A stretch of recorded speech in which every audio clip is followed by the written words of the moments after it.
Welcome back to the GSMC College Football Podcast, presented to you by the GSMC Podcast Network on this Friday, May 16th. It's almost the weekend, everybody. Made it through another week. Just touched on the Bedlam coaches. Could Gundy, could Brent Venables, could former Oklahoma coach Lincoln Riley all be on the hot seat? It's very possible.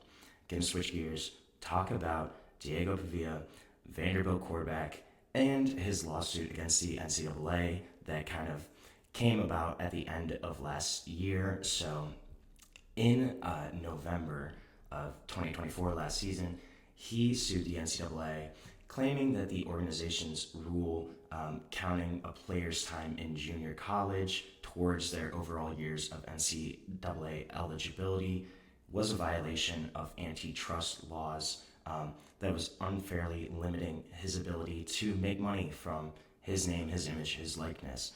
And he couldn't kind of maximize on that time due to the eligibility from junior college being counted towards his overall NCAA eligibility. And they ruled for Diego Pavia. Judge William Campbell, he said that yes, this was kind of a violation of antitrust laws.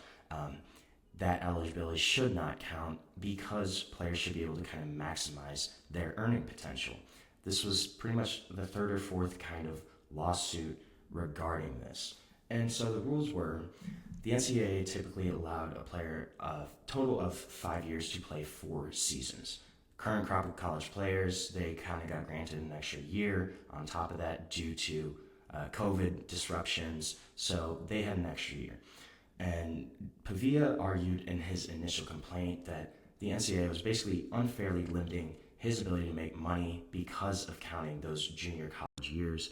And it's important to note that junior college football is governed by a different overarching organization. It's not NCAA. It's a completely different organization. There's a National Junior College Athletic Association, so that's different than the NCAA. And the judge kind of agreed with this. He said that there was a bylaw that deals with junior college players, and the ruling specifically addressed that. So it doesn't restrict the NCAA from enforcing kind of the rest of restrictions that it has in place on the number of years that an athlete can play a sport in college. But the limited injunction, it could kind of signal that the court system sees the NCAA's eligibility requirements almost as an illegal restraint against these players. Campbell's the third judge in the past year to issue an injunction on NCAA rules because of concerns kind of over limiting players' ability to maximize their earning potential. So then this ruling comes down from Judge William Campbell. NCAA D1 Board of Directors, they approve a blanket waiver, kind of granting an additional year of eligibility to former JUCO transfers that were kind of in similar positions as Diego Pavia, opening the door for a wave of college athletes across all sports, not just football, to spend one more year in college athletics. So this is kind of a big deal, I think. And Diego Pavia, mind you, this is a guy that really gained national attention from his season at Vanderbilt this past year. Was at New Mexico State before that, and he did start his career at New Mexico Military Institute, which is a 2-year junior college. So he played there 2 years, then played at New Mexico State, and then he was at Vanderbilt last year and led Vanderbilt to a 6-6 record, which doesn't sound great, but when you consider that Vanderbilt hadn't been bowl eligible since 2018, that was a big deal. And you had a huge upset win against Alabama at home. They were tearing their goalpost throughout downtown Nashville, through Broadway Street, and just a crazy scene, a really cool scene for college football, kind of a feel-good story here. And so this is a guy that was a great player, and he wanted to keep playing because he gained national attention this year. He's probably going to get a lot more money in terms of NIL, in terms of earning potential this season, than if he had to leave last year, if he was out of eligibility at that point.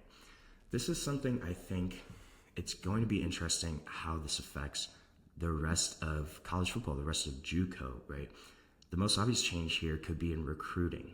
So with this eligibility not counting, there's going to be an option to go to junior college, go there for 2 years, and these high school players who may need another year of physical development, they can go to a JUCO, they can play there 2 years, they can upgrade their bodies, get them right for Division I FBS football, and this could allow players to be more sought after, higher ranked recruits, right? If they go to a 2-year institution and really showcase their talents, kind of help out their body, grow and physically develop a little bit, that could make them much more appealing prospects, recruits for big-time programs than they maybe would have been coming out of high school. It also would help them increase their earning potential and increase the ability to earn playing time at a 4-year school earlier, right? If you take a year or two, go to a JUCO, and you kind of use that as almost a redshirt year, but you're still going to be playing there. You're going to just develop more overall. Could that be something where it's going to help you play right away at a Division I school just because you kind of use that year or two to get your body right, to get ready for the next level of football? I think that's something that's very possible. And Ryan Downton, who was Diego Pavia's attorney, he said that we're not saying the NCAA can't have eligibility requirements, but a junior college season shouldn't be kind of the equivalent of an NCAA season when JUCO seasons, you have no meaningful opportunities to earn NIL money. You have no television exposure. So it's not the same as going to an NCAA institution where there is kind of that earning potential.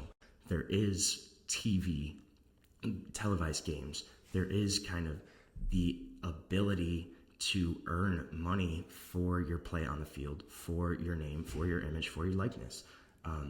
That's kind of something that's being debated here is it JUCO related or is it NCAA related?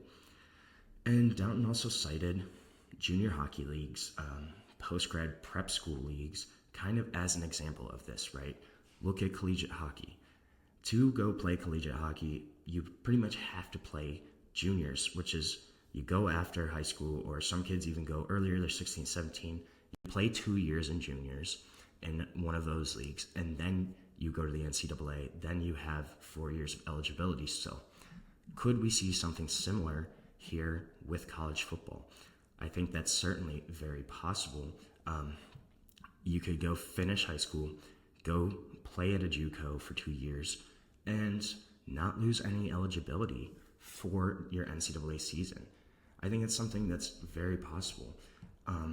And that's kind of been the thinking. So theoretically, you could have 6, 7 years of eligibility potentially. It's going to be kind of the Wild West, I think. If you don't have eligibility for JUCO, kids might start saying, I don't want to go D1 right now. I want to go to a JUCO, kind of get my body right, develop a little more, play early, and then you do that, you get an agent, you can kind of go from there, right?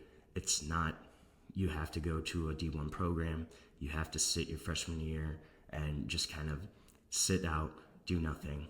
You have this option then potentially where, hey, I want to go to JUCO, I can spend 2 years there, and then I still have all of my NCAA eligibility. That's going to be something that I think could potentially really happen down the road then. And, think about it. For years, there was a lot, kind of an unwritten code that FBS coaches would, quote unquote, send kids to a junior college, maybe some of their freshmen, guys that weren't ready just yet. They maybe needed a little more time. Just things weren't totally clicking. So they kind of sent them to a junior college. That was kind of the status quo. That's how it's always been. And there were some people that were called bounce backs.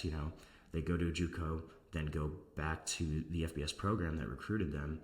Sometimes they did, sometimes they didn't.